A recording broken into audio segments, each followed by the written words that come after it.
کبھی کبھار ایمان کے راستے پر چلتے ہوئے ایک ایسا موڑ آتا ہے کہ انسان کے ساتھ صرف دو ہی راستے رہ جاتے ہیں، یا سچ پر ڈٹے رہو یا دنیا کے ساتھ سمجھوتا کر لو۔ اور وہ لمحہ جب ایک اکیلا انسان پوری دنیا کے سامنے نہ کہہ دیتا ہے اور وہ لمحہ تاریخ میں امر ہو جاتا ہے۔ یہ بات ہے ایک ایسے انسان کی جس کے خلاف پورا مکہ بولتا ہے، یہ ہمارے معبودوں کو برا بھلا کہتا ہے، اور مکہ کے سارے سردار بولتے ہیں، چلو آؤ محمد سے سمجھوتا کرتے ہیں۔ یہ بات ہے محمد صلی اللہ علیہ وسلم کی اور ایک سورت کی جو ایمان کے وقار کی علامت بن گئی، سورہ کافرون۔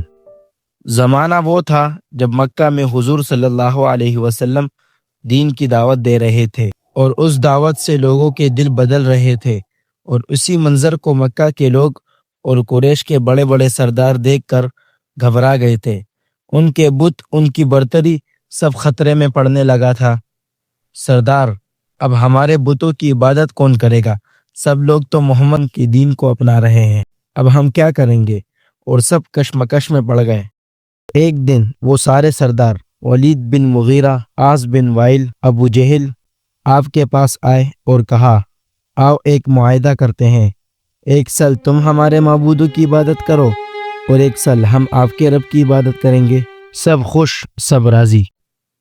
یہ وہ لمحہ تھا جب دنیا نے نبی صلی اللہ علیہ وسلم کو ایک سمجھوتے کا موقع دیا۔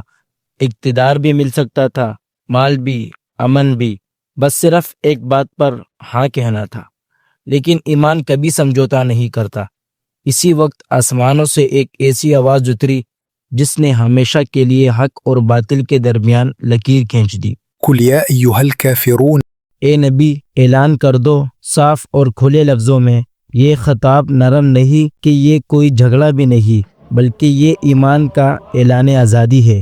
نبی صلی اللہ علیہ وسلم نے فرمایا، میں ان بتوں، تمہارے جھوٹوں معبودوں کو کبھی نہیں مانتا جنہیں تم رب سمجھتے ہو۔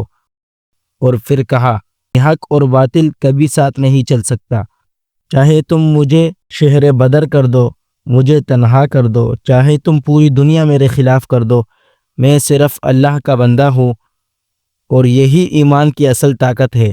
لا اعبد ما تعبدون ولا انتم عابدون ما اعبد ولا انا عابد ما عبدتم ولا انتم عابدون ما اعبد لکم دینکم ولی دین۔ میں ان کی عبادت نہیں کرتا جن کی تم عبادت کرتے ہو، اور نہ تم اس کی عبادت کرنے والے ہو جس کی میں عبادت کرتا ہوں، اور نہ میں کبھی اس کی عبادت کرنے والا ہوں جس کی تم نے عبادت کی ہے، اور نہ تم اس کی عبادت کرنے والے ہو جس کی میں عبادت کرتا ہوں۔ تمہارے لیے تمہارا دین اور میرے لیے میرا دین۔